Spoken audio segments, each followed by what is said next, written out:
Donc merci de venir au Salon de l'Orphébus dans ce nouveau format un peu atypique. Et on va parler brièvement de ce roman qui s'appelle donc Les Tontons Frimeurs de Brazzaville. Exactement. Qui est sorti donc il y a quelques semaines déjà, Oui. un mois presque. C'est ça, un Ouais, mois. presque un mois. Et donc tu habites en Touraine, à Tours précisément, et tu as écrit plusieurs ouvrages. Et là, il y a cet ouvrage, on peut dire quand même que tu es prolixe, parce qu'il y a à peu près un ouvrage par an, non? Ou toutes les 2 années? Un par an. Un par an, ce qui est pas mal. Hein? Et là, il y a donc ce bouquin qui est une plongée, voilà, dans la diaspora congolaise, Congo-Brazza, parce qu'il y a 2 Congos, Congo-Brazza, et qui montre un petit peu... Alors moi j'ai trouvé que cet ouvrage était à la fois flamboyant, stupéfiant et déprimant. Mais c'est pas négatif, je veux dire que ça parle du côté bling-bling qui peut gangrener un peu des fois les communautés africaines. C'est vrai que les Congolais de Brazza ont cette réputation en Afrique centrale, mais pas que. Un petit peu aussi ceux de Kinshasa. Moins Libreville, c'est un peu moins marqué. Juste avant de lire des extraits de cet ouvrage, pourquoi avoir choisi le thème de la sapologie et des mariages qui coûtent une blinde et qui font que les gens sont capables de s'endetter pour briller avec du Dolce Gabbana, avec du Dior, avec du Vuitton, même s'ils ne savent pas qu'est-ce qu'ils vont manger le lendemain. C'est justement parce que en fait, c'est un phénomène sociologique important à regarder. Et plus on va, je ne sais pas pour quelle raison, mais plus on avance, plus les gens ont le sentiment qu'il faut effectivement être vu. Je n'ai pas étudié le phénomène dans sa profondeur, mais ce que je vois, c'est que c'est un besoin de visibilité. Comme si les gens avaient le sentiment d'être devenus invisibles. Donc plus je mets des vêtements de couleurs vives, plus on me voit. D'ailleurs, quand on écoute certains d'entre eux, ils vous disent effectivement le costume passe muraille, alors là, vraiment à la poubelle. On a besoin d'être vu. Et je pense que c'est un sentiment qui peut venir de très loin, en fait. C'est seul le besoin peut-être de se sentir, peut-être, je ne sais pas, il faudra analyser le problème, se sentir dévalorisé, de se sentir pas utile. Et du coup, on a envie d'occuper une place centrale. J'ai le sentiment, effectivement, cette notion de sape qui devient mais comment on dit ça, proéminent, c'est un anglicisme, dans la société congolaise, c'est vraiment l'envie de montrer aux autres que l'on existe. Et si on creuse encore plus, c'est ce que je disais il y a quelques semaines, c'est comme un sentiment d'enfouir le plus loin possible une extraction sociale dont on a honte. C'est montrer que, au fond, j'ai été un enfant du ghetto pauvre, et ce que je vous montre là, c'est que je ne suis plus cet individu-là. J'avais l'impression que ce phénomène de la sape était devenu une espèce de refoulement, une façon de se soigner, de soigner un déséquilibre, mais dont personne n'est conscient. Moi aussi, je spécule. Peut-être que c'est pas ça. Mais il me semble que tous ceux qui veulent être vus, c'est des gens qu'on ne voyait pas hier. Mais ceux qui sont riches, qui ont de l'argent, eux aussi veulent être vus. C'est moins marqué chez les gens. Les gens qui ont toujours vécu avec l'argent ne sont pas aussi, n'ont pas ce sentiment de vouloir être vus. Les gens qui ont toujours vécu dans l'opulence et l'affluence n'ont pas le même besoin pressant d'être vus, puisqu'ils sont vus depuis le ventre de leur maman. en gros.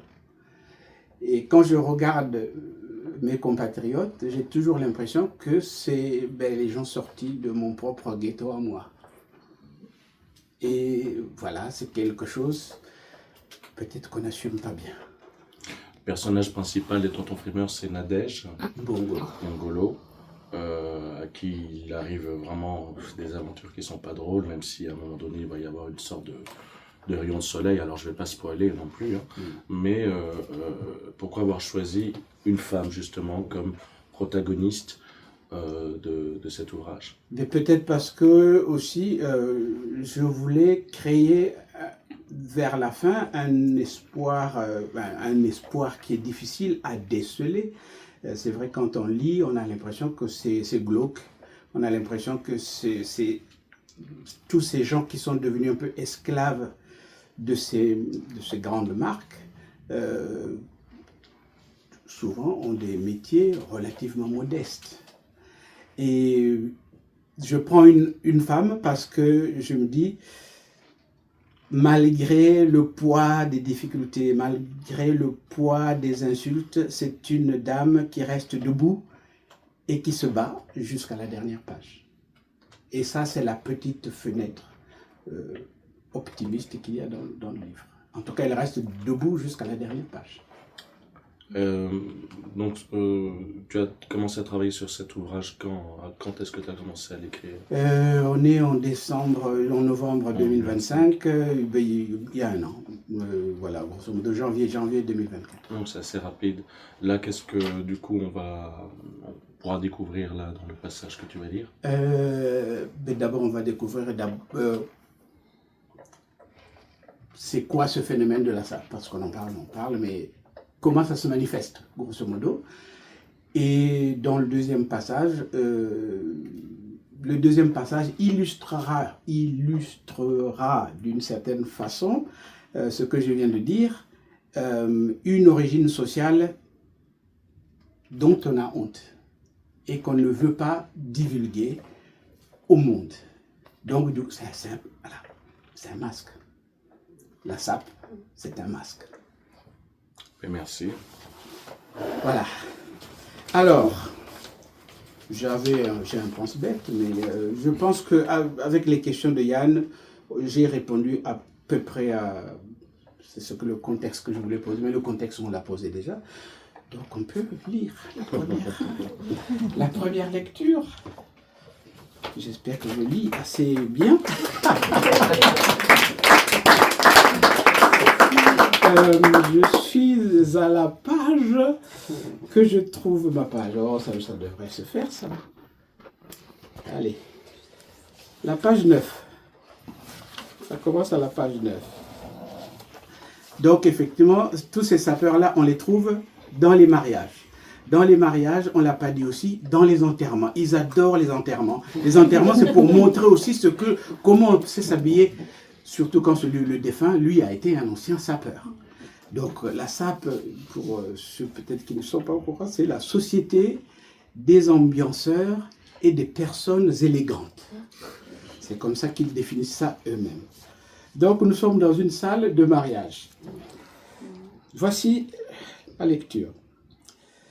Dans un coin de la grande salle, décorée de ballons multicolores et de mobilier drapé de blanc et d'or, des hommes dignes discutent et rient, leurs canettes de bière et leurs clés de voiture bien en main.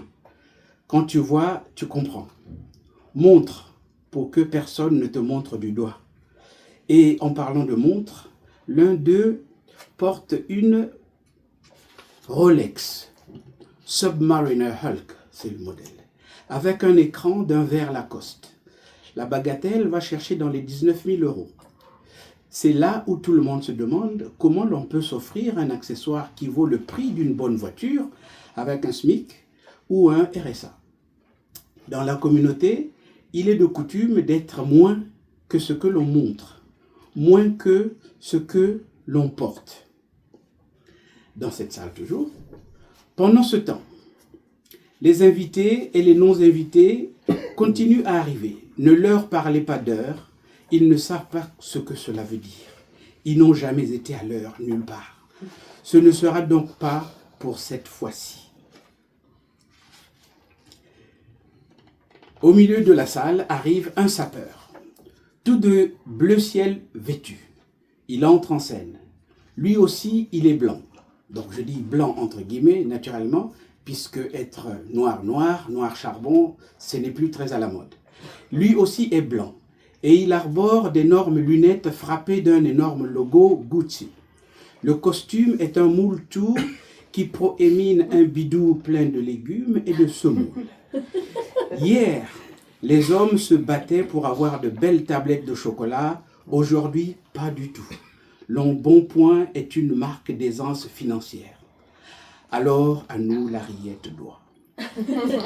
Notre sapeur, vêtu de bleu, traverse la salle. Son pantalon à revers s'arrête au tibia pour bien mettre en valeur des chaussettes d'un jaune éclatant qui tranchent avec une cravate rouge feu. Il faut presque avoir des lunettes de soleil pour le regarder. En ce mois de juillet, il fait beau et il fait chaud. Mais lui a pensé venir avec un parapluie bien britannique qui lui sert de canne. Dans une main, il tient une pochette en cuir rouge et dans l'autre, un énorme téléphone et des clés de voiture qu'il remue savamment. C'est très important comme accessoire. À côté de lui, son épouse porte un tailleur vert et blanc tout aussi flashé, un pantalon vert bonbon et un haut blanc qui laisse transparaître une gorge tout aussi blanche. Elle aussi a bien dompté son cheveu crépus d'hier. Elle l'a précieusement embastillé dans le donjon d'une généreuse perruque blonde à la Catherine Deneuve.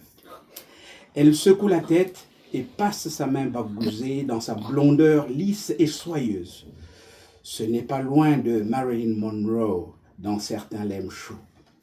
Il faut toujours penser à remettre en place sa belle tignasse, n'est-ce pas? On l'a dit, ils sont blancs, presque plus blancs que les blancs eux-mêmes. Le jeune couple est en plein binzage. Binzage, c'est inexplicable en français. Il ne sourit pas. Le prince ne te parle pas, le prince ne te sourit pas non plus. Dieu merci, l'on ne porte jamais sur le visage son extraction sociale. C'est bien ce qui fait le charme de nos tontons frimeurs.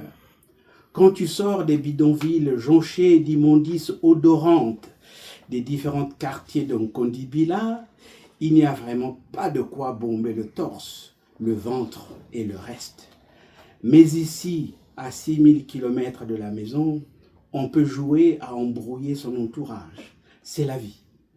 Voilà, planté devant la caméra du vidéaste, un autre couple blanc, entre guillemets blanc.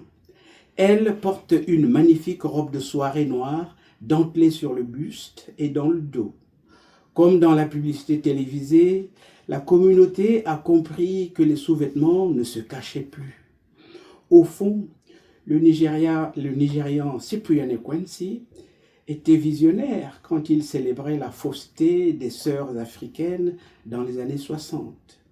Ici, dans la salle princesse, la dame porte sur ses lèvres botoxées un rouge qui interdit. Les cils sont bien noirs et ne mesurent pas moins de 30 cm. De grosses lunettes illuminent une perruque noire qui descend jusqu'à un chariot corseté à souhait. Le camarade Marie, lui, est arrivé en sachet dans un 3 pièces verre-bouteille que chapeaute une gapette qui rappelle les personnages de Notre-Dame de Paris. Il porte une pochette et une cravate rouge, de la même couleur vermeille que les lèvres bananières de sa dame.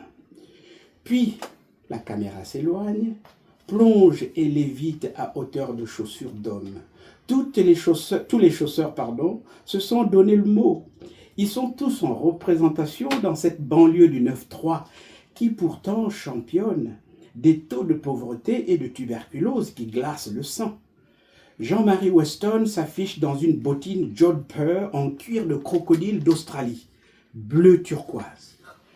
Il hésite à sortir, c'est Jean-Marie Weston, il hésite à sortir l'étiquette de prix, mais son ego est le plus fort. Et pan, 1090 €, toutes taxes comprises. Il s'est même modéré en sortant de la maison. Il a failli arriver à la fête, Jean-Marie Weston. Il a failli arriver à la fête avec son Richelieu perforé fusain en cuir de veau, nuancé Bordeaux, à 1390 €. Il s'est dit qu'il ne fallait peut-être pas trop en faire. Surtout que sa dame promène en laisse, dans cette salle bruyante, une botte Dolce Gabbana en cuir de veau brillant, postée en magasin à 2500 € TTC. Et c'est au moment où le couple pensait avoir exterminé la concurrence, parce que c'est une histoire de concurrence dans les salles, quand il pensait avoir exterminé la concurrence, que Tantine Adèle et Tonton Piaka, deux autres invités, ils déballent un sac Fendi. Que c'est dur, que c'est dur. Les mâchoires sont suspendues. La salle fait silence devant la reine et le roi Fendi. Le sac est d'une couleur dorée. Il est fin, il est souple, il est sans la moindre froissure. Le sac illumine la réunion. Chut. Le sac, c'est un Peccabo soft medium en cuir champagne. Il s'affiche dans un présentoir en verre blindé aux Galeries Lafayette au prix vertigineux de 4400. Oh que non! Le prix n'est pas en francs CFA de la BDEAC, non. Ce ne sont pas non plus des anciens francs français, non plus. 4400 € TTC. Un point dans la poire, c'est tout. Au fond de la salle, DJ Kratos hurle de toute sa gorge embrumé par le chichon, son increvable Mfumba Muela. Oyo Akomeka Akozika, crie l'artiste illuminé. Celui qui va essayer, il va se brûler. Voilà la première lecture.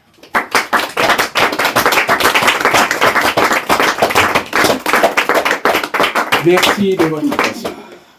Que d'émotion. J'ai failli ne pas y arriver.